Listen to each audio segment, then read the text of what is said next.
Hey, so I'm going to give a quick tutorial on how to track your macros using the MyMacros Plus app. This is actually my preferred app for tracking my macros. So if this is something that you want to download as well, I highly suggest it. I prefer it so much more over MyFitnessPal. I really can't even tell you why. I just think the interface of it is a lot easier to function and see everything, and it's all really easy to kind of maneuver and navigate. So we'll start off by I'm going to assume that you went ahead and bought the MyMacros Plus, not the Pro version, but just whatever version is available in the App Store. This is available for both the Apple and the Android, so you would not have a problem. This is on the Android version that you're seeing this, but it's very relatively the same on the Apple as well. I know that for a fact. So to start off with, you'll see on the top we have our protein, our carbs, and our fat goals. It says 0 calories consumed, but that's actually in the second swipe. So I moved over one, and this is really where you're going to start off with. Your app should start at this point. Because I use this app frequently, it was kind of just set at the middle, but we'll start from the beginning. So this is what you should see initially when you create the app and when you sign in and you do all that. I'm going to go ahead and show you how to add in your personalized numbers, but to start off with, this is what you'll typically see. The screen is very blank. It'll show you your calories that you have remaining. If you swipe over, you'll see the calories that you have consumed, and then one more swipe, you'll see the amount of water that you've drank if you're tracking that. So let's start off by hitting this little button right here, and this is going to show us our macro goals. So this is where we can either create certain goals. If you're a trainer like me, you may want to try this for a client and plug in different things to show them how to do it. So that's why you'll see things like other people's names here, recomps, refeeds. These are not all for me, but we're just going to start off by creating a brand new goal. So we'll hit a plus and add new macro goal at the bottom. We can do it by ratio, which sometimes some people do, but I prefer to do it in grams because that's just the easiest method for doing it. We could put our goal as recomp 2022, for example, and I'm going to try with the macros for an actual client at this point. So the protein goal is going to be 250 grams. The carbs is going to be 275 grams, and the fat is going to be 81 grams. We'll hit OK, save, and apply. So now when we go back, we'll see that our macros have totally changed on top.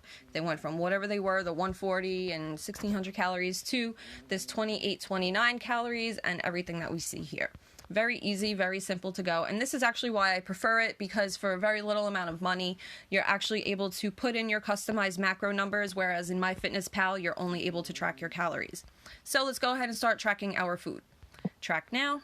On this menu on the side, you will see different options. Because I use this frequently, I'm just going to go right into the recent section. And this is where, when you have things that you eat quite often, your staples in your diet, you'll see these all available here.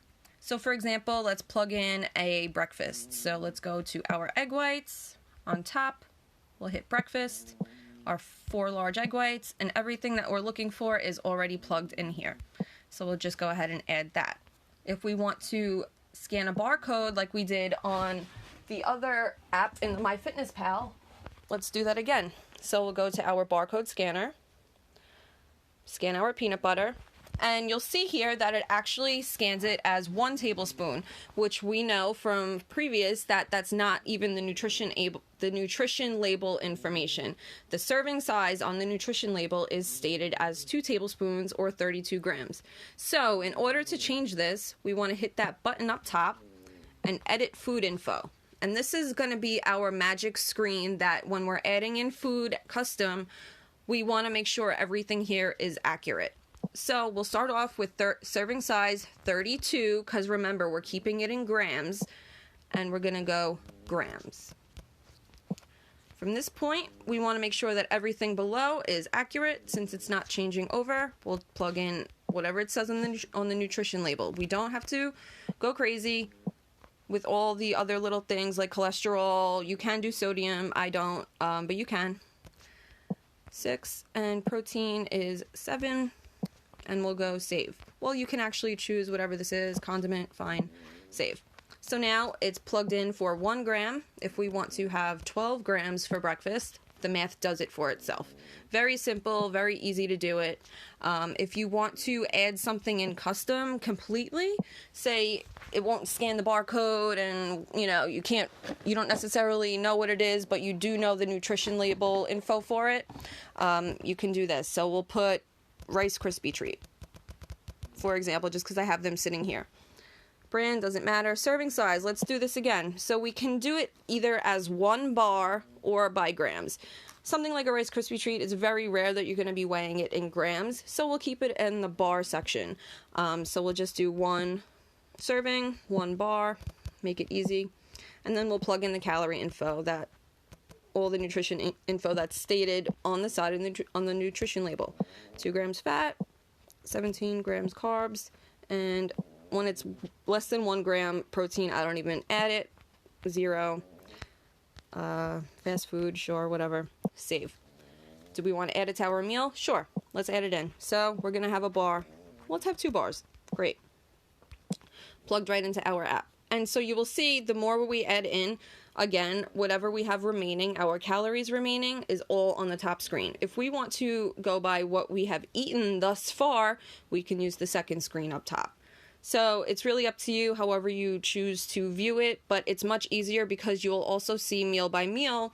We have our proteins, our carbs, and our total fat section divided as well. So it makes it a lot easier moving forward to see everything all on one screen if it's all visible and broken down for us. So again, for example, I'm just going to add in another meal, 4 ounces of ground turkey for dinner, sure. And just to show you, this is how you'll see it on the screen. The meals will pop in the order you put them in, so if you're kind of annoying and meticulous about that and you don't want things to be out of order, plug them in the order that you plan on eating them. Otherwise, you can just check your screen, open your app. Okay, for dinner, I have plugged in XYZ. This is exactly what I need to pull. Microwave it, heat it up, whatever, good to go. So it's very simple. It really does break it down much easier than it does in MyFitnessPal, and for me, it's well worth the money. So if you have any more questions about tracking your macros or adding in any food or things like that, definitely let me know. I'm happy to answer all questions because I want you to start off successfully. I will also send over some meal options that can get you through a full day, but I do want to see a full day's worth of tracking within your app, planned in, plugged in, ready to go for you, so I know that you know what to do. It's just a matter of getting that food in your mouth. So we'll talk soon.